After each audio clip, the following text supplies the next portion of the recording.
main-main, jangan main. 시작이라는 걸 넌 믿을 수 있겠니? 시작이라는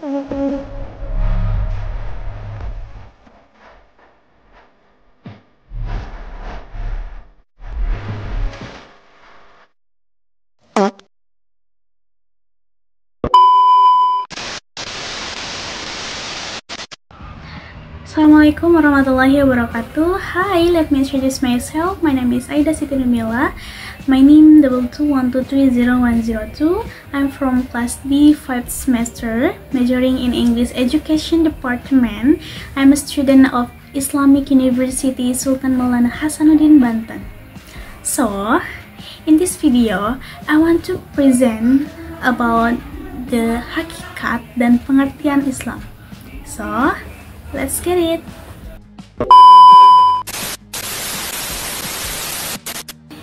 Oke, baik.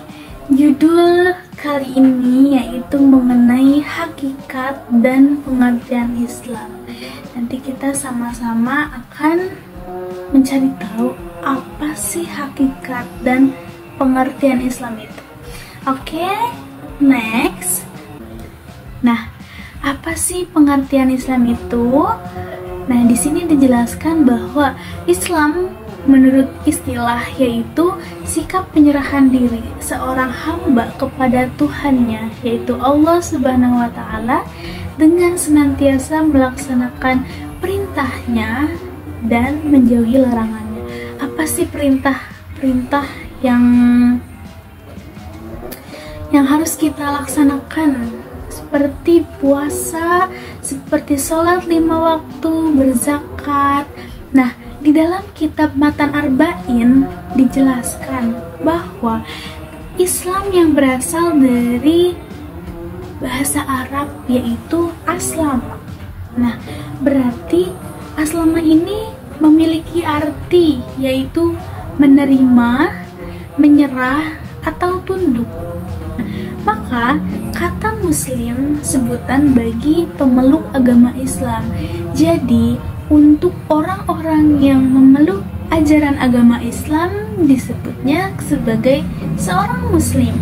Nah, juga berhubungan dengan kata Islam yang berarti orang yang berserah diri kepada Allah Subhanahu wa Ta'ala. Nah, Islam juga memiliki rukun-rukun atau pilar-pilar yang harus ditunaikan oleh seorang muslim. Jadi, seorang muslim itu wajib menunaikan rukun-rukun atau pilar-pilar Islam. Nah, ini akan saya bahas di hakikat Islam setelah ini karena rukun Islam termasuk salah satu dari hakikat Islam itu sendiri. Nah, di slide selanjutnya yaitu ada 5 hakikat Islam yang akan saya jelaskan. Yang pertama yaitu ada ketauhidan, dan yang kedua rukun Islam, yang ketiga ajaran moral dan etika, dan yang keempat tujuan hidup, dan yang terakhir kehidupan sosial. Nah, kelima ini akan saya jelaskan kenapa sih ketauhidan, rukun Islam, ajaran moral dan etika, tujuan hidup, dan kehidupan sosial ini termasuk ke dalam hakikat Islam. Oke, selanjutnya. Nah, hakikat yang pertama yang akan saya jelaskan yaitu ketuhanan atau ketauhidan. Nah, di sini dijelaskan bahwa prinsip tauhid merupakan prinsip yang mengesahkan Allah Subhanahu wa Ta'ala atau mengimani dengan sepenuh hati bahwa Dialah Allah yang Maha Esa, tempat meminta segala sesuatu, tidak ada sesuatu pun yang dapat menyertainya. Nah, tauhid ini termasuk bagian dari hakikat Islam karena ia adalah inti dari ajaran dan keyakinan dalam agama ini. Nah, itu sebabnya ketauhidan menjadi inti dari ajaran dan keyakinan dalam agama ini. Karena tauhid itu memiliki arti kepercayaan. Nah, tauhid itu memiliki arti kepercayaan atau memegang prinsip mengesahkan Allah Subhanahu wa Ta'ala. Jadi kepercayaan atas keyakinan kita, kepercayaan atas Allah Subhanahu wa Ta'ala. Nah, that's why tauhid termasuk inti dari ajaran agama ini. Nah, yang kedua yaitu rukun Islam. Nah, rukun Islam termasuk ke dalam hakikat Islam karena 5 rukun tersebut merupakan inti atau fondasi utama yang mengidentifikasikan dan membentuk amalan serta keyakinan seorang muslim. Nah, dijelaskan dalam kitab Matan Arba'in yang berbunyi dari Abu Abdurrahman Abdullah ibni Ammar bin Khattab radhiyallahu anhuma, ia mengatakan, aku mendengar Rasulullah Shallallahu Alaihi Wasallam bersabda, Islam dibangun di atas 5 perkara: bersaksi bahwa tidak ada ilah yang berhak disembah melainkan Allah, dan bersaksi bahwa Muhammad adalah hamba dan utusan Allah, menunaikan sholat, menunaikan zakat, menunaikan haji ke Baitullah, dan berpuasa Ramadan. Nah, hadis riwayat Bukhari dan Muslim. Di sini saya akan menjelaskan satu persatu rukun Islam. Yang pertama yaitu mengucapkan 2 kalimat syahadat, asyhadu alla ilaha illallah, bahwa tidak ada yang berhak disembah selain Allah Subhanahu wa taala. Kemudian dilanjutkan dengan wa asyhadu anna Muhammadar Rasulullah, dengan kesaksian bahwasanya Muhammad Shallallahu Alaihi Wasallam itu adalah Rasulullah utusan Allah, dan membenarkan semua apa yang diberitakannya, dan mentaati semua perintahnya, serta menjauhi semua yang dilarang dan dicegahnya. Rukun Islam yang kedua yaitu sholat. Nah, kewajiban seorang muslim yaitu sholat 5 waktu. Nah, kewajiban seorang muslim yaitu sholat 5 waktu dan menunaikan secara sempurna dengan syarat-syarat dan rukunnya.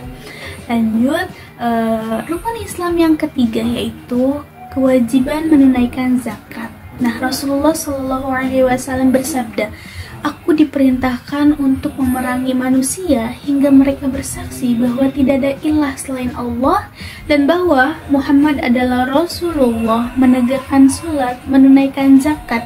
Jika mereka melakukan hal itu, maka darah dan harta mereka akan dilindungi kecuali dengan hak Islam, dan perhitungan mereka ada pada Allah Ta'ala, karena sebagian harta yang kita miliki adalah milik orang lain juga.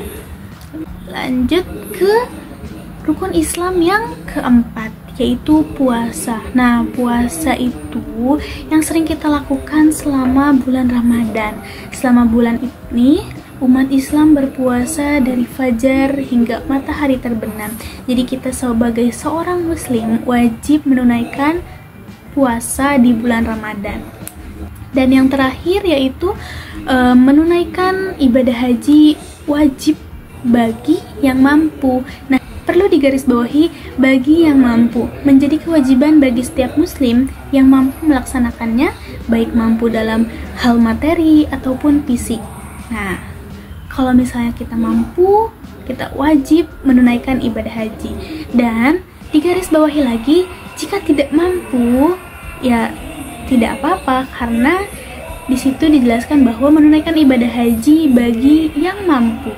Jadi kita yang tidak mampu, mau dalam hal materi maupun fisik, itu tidak dianjurkan. Nah, hakikat Islam yang ketiga yaitu moral dan etika. Nah, dijelaskan bahwa moral dan etika dalam Islam menjadi esensi dari kehidupan seseorang muslim yang mencerminkan nilai-nilai penyerahan diri kepada Allah Subhanahu wa taala, serta bagaimana menjalani kehidupan yang baik dan benar di dunia. Nah, selanjutnya yaitu hakikat yang nomor 4 yaitu tujuan hidup. Nah, tujuan hidup ini dianggap sebagai salah satu sumber hakikat Islam karena Islam memberikan panduan yang jelas tentang makna dan arah hidup seseorang muslim. Nah, tujuan hidup ini kita nih mau kemana sih arahnya? Kita nih mau ngejar dunia saja atau gimana gitu? Nah, tujuan hidup bukan sekedar pencapaian di duniawi saja, tapi berfokus juga pada hubungan manusia dengan Allah Subhanahu wa taala, penciptaan kehidupan yang bermakna serta mempersiapkan kehidupan di akhirat nanti. Jadi, tujuan hidup di sini dijelaskan bahwa bukan hanya pencapaian duniawi saja, kita juga berfokus pada hubungan kita kepada Allah Subhanahu wa taala untuk mengejar akhirat juga. Jadi bukan semata-mata untuk mengejar duniawi saja. Jika kita mengejar dunia saja, akhirat tidak akan kekejar. Tapi jika kita mengejar akhirat, dunia akan ikut. Jadi kita tuh harus ngejar akhirat. Nanti dunia juga bakal ikut gitu. Nah, hakikat yang terakhir yaitu kehidupan sosial.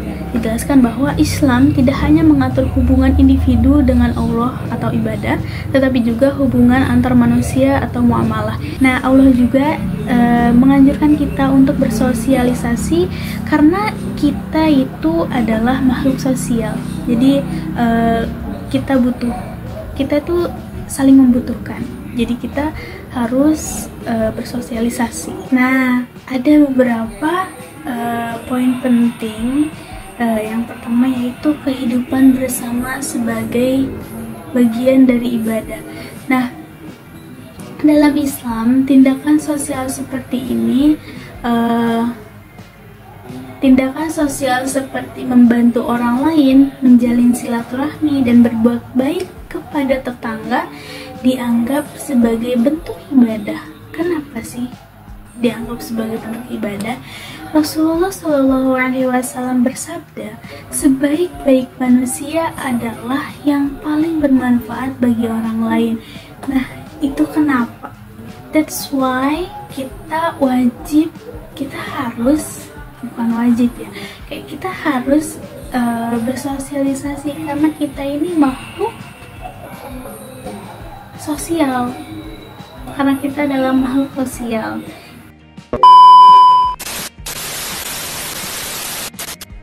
Nah, di slide selanjutnya yaitu kesimpulan dari awal hingga akhir. Jadi disimpulkan bahwa Islam adalah agama yang mencakup seluruh aspek kehidupan, mulai dari keyakinan, ibadah, hingga akhlak dan etika sosial. Secara keseluruhan, hakikat Islam terletak pada penyerahan diri yang utuh kepada Allah Subhanahu wa taala yang diwujudkan melalui keyakinan, amalan, akhlak, dan hubungan sosial yang membawa kebaikan bagi individu maupun masyarakat.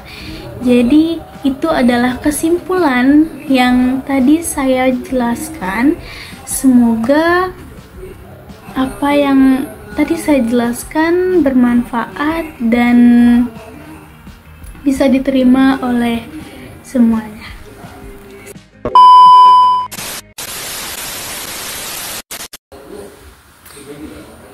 Oke, thank you for watching. Assalamualaikum warahmatullahi wabarakatuh.